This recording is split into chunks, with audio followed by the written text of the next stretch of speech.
Ninjago minifigures are big parts of Ninjago sets and I absolutely love them, especially considering that I'm missing less than 20% of them. But there are still some very awesome and pricey minifigures that I still need to get my hands on. If you wonder which Ninjago minifigures I'm exactly missing, watch my video from few weeks ago. If you can't already, the link will be in the description and on the end screen as well. But yeah, as you will see, I definitely missed on some very important sets, which left me with not having some very important minifigures. Also, I wish all of you one happy Easter, at least to the ones who celebrate it. Personally, I do, so definitely wanted to share that since my video actually isn't related to Easter obviously. And now let's get straight to the list.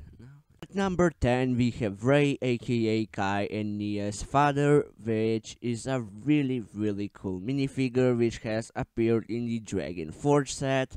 And the problem with that is, actually back in the day when this set was released, I actually got my hands on all of the other Hands of Time sets, but for this one I just never saw an interest. And now I definitely regret that, because now I think this is actually a really great set despite the minifigures. And yeah, just back in the day I just didn't find it so interesting, which I don't really see how that happened, but yeah, turns out I did, because I don't have my hands on it and I definitely had a chance to pick it up in the past. But yeah, this minifigure for Ray looks really awesome. I especially love the torso printing. It's so simple but definitely fits the character, and also that face print is just very awesome. So yeah, I'm definitely looking forward to get this minifigure as soon as possible. Number 9 we have the OG Odyref minifigure, and I don't know what's up, but it's so hard to find an official picture of this figure. And even what you see here is the torso and the legs from the 2015 Odyref and the face from the 2014 minifigure. But yeah, here in this case I'm talking about the 2014 minifigure, which actually appeared in that polybag with a Nindroid. And that polybag is just quite rare, which leaves this minifigure being quite expensive. And there's also a Nindroid that was included in the polybag with this direct minifigure, and that one has an exclusive face print too. So yeah, it's gonna be quite annoying to get those two figures at some point, but that Odyref minifigure is just really nice. And surprisingly enough, no matter how many minifigures I have, I don't have any of the free Odyref minifigures, which I think is quite disappointing, and I definitely want to get at least one figure of him in the near future. Number 8 we have Karloff, which I think is a really awesome minifigure, which appeared in this limited edition Dojo Showdown set. And I actually think I saw this set at the Toys R Us once in Austria. Actually, as you might know, I live in Slovenia, but I live very close to Austria, and then this is where we had this really cool Toys R Us, but then a few years ago it sadly got cancelled and replaced by Smith Toys. But yeah, anyway, despite the story, that Toys R Us had many limited edition sets, which also included some minifigures on this list. But yeah, I think I never really shown any interest over this set. I mean, I probably only saw it once in a store, so of course I didn't really think about buying it at that time. But yeah, I really wish I would get it, because now I am missing two really cool Elemental Master minifigures, which I would really like to get in the future. But at least for Karloff, only exclusive part for him is the torso, so that will be actually really easy to actually make me complete this minifigure. Actually, I can even complete two of them if I want, which is just really awesome by just buying the torso. So yeah, at least that is nice that just the torso is only exclusive part. At number 7 we have Techno Woo minifigure, and that is just a really badass minifigure in my opinion. I always loved it so much. Even as a kid, I thought this is just a very awesome take on Woo, even though in the show it wasn't done that well. I don't think it was necessarily bad, but it could have been done way better.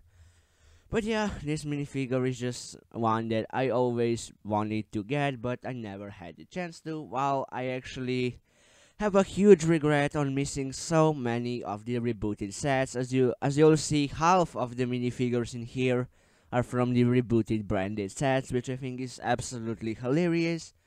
And especially considering the fact that I actually got quite a few of the rebooted sets, but mostly the smaller ones and the ones from the Winter Wave.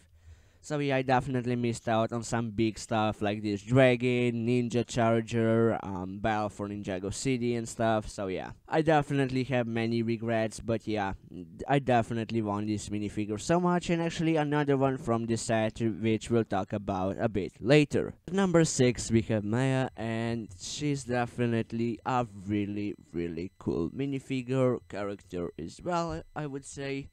Maybe not so much in Seabound, which might be unpopular opinion, but oh well. Anyways, I always wanted a minifigure of her as well. But yeah, again, we have this situation with the Dragon Force set, and yeah, as I told you, I never got to pick this set up because just didn't like it at the time. But yeah, this minifigure, as you can see, looks very awesome. I especially love the torso. I think it's done really well in this blue coloring, and so same can be said for the legs. And surprisingly, that face print for her right there, it's exclusive. Yep, I mean, that's quite surprising because I could totally see this being used for some Lego City minifigures, like with the Nia's face print from Possession to the Hands of Time era.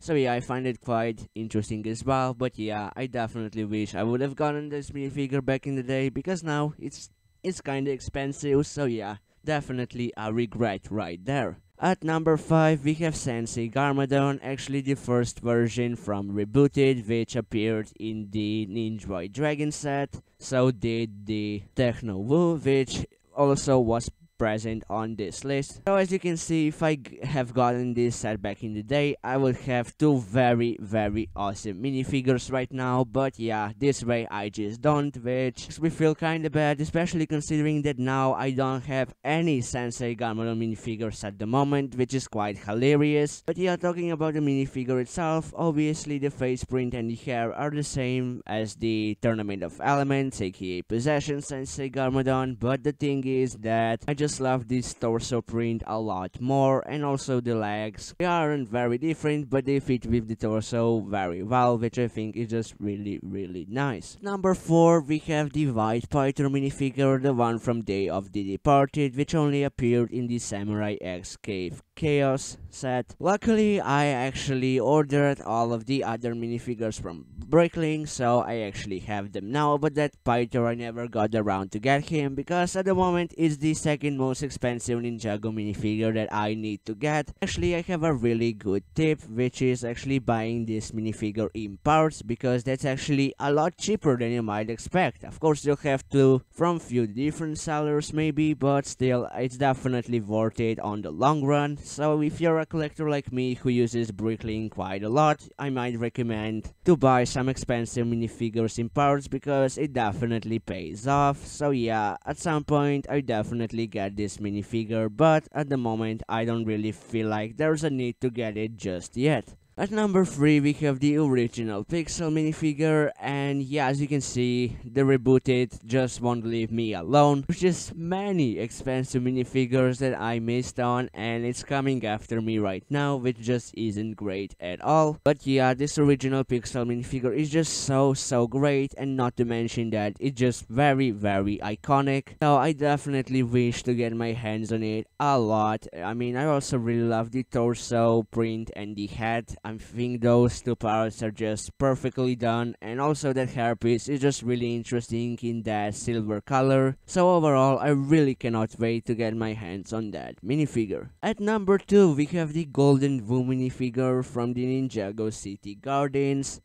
And I was just really shocked when this minifigure came out. I mean, I was just really surprised they actually put him in exclusive to the Garden set, which I think is just really interesting to see this 10th anniversary minifigure exclusive to a $300 set.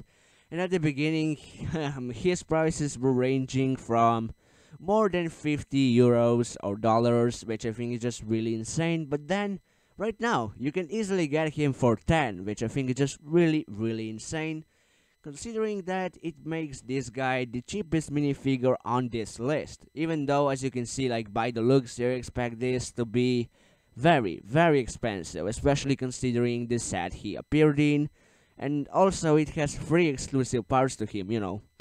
You have the torso, the golden beard, and the golden head. So, you know, it would make a lot of sense for this guy to be just very, very expensive. And you know, but then you have this Karloff minifigure, which only has the exclusive torso, but it's also a lot more expensive than this guy. So I just find those things like very interesting, but again, not a problem, because I'll get a very desired minifigure for quite cheap compared to how I would expect this minifigure to be priced. And yeah, now we are coming to the biggest regret of all time for me in terms of Lego purchases, which is gonna be this Overlord minifigure, which appeared in the Ninjago, well, actually Battle for Ninjago City set. And yeah, yeah, I have no words, like, I missed on this as well, this very, very important set. And who in the world expected the Overlord minifigure to become so expensive? Like, I get it, I mean, it looks absolutely stunning, and it's also quite a desired character. You know, he is a main villain in the rebooted, which I think is just really, really cool. But yeah, I mean, it's insane how expensive this minifigure has gotten. So yeah, now if you want to get it, you'll have to pay at least $50 or $60, which is indeed a very big pain for the collectors like me who missed out on it. And also, actually, there was my friend from the primary school who actually had this Battle for Ninjago City set, and he actually has this Overlord minifigure, and I was just always very jealous of him for that. So yeah, this is just a really wholesome childhood experience, but yeah, I definitely want this Overlord minifigure so badly. And what's also so interesting, that the armor piece is by far the most expensive part of this minifigure. Like the head, torso, and legs. Actually, the head and the torso, you can get them for like $2, and then like the dress piece, let's say like $4 to $5. And then you have the armor piece, which you'll have to pay at least like 13, 15 for, which is just absolutely nuts. I don't see why the armor piece would have gone so expensive, especially considering that it's not the only set this mold appears in. I mean, it's only time it appears in gold, but still, I find this very, very interesting. I never saw an armor piece reach such a high price. And yeah, this wraps up this video. Again, as you can see, even though I have lots of Ninjago minifigures, more than 80% of them, I am still missing on some very crucial characters due to my hilarious choices I've done in the past. And now I'll have to suffer to get all of these minifigures in sometime in the future. Do you have any big Ninjago regrets yourself? Be sure to tell me that in the comment section down below. If you enjoyed, I would highly appreciate a like. Don't forget to click that subscribe button. You and ready. Have a great day. See ya.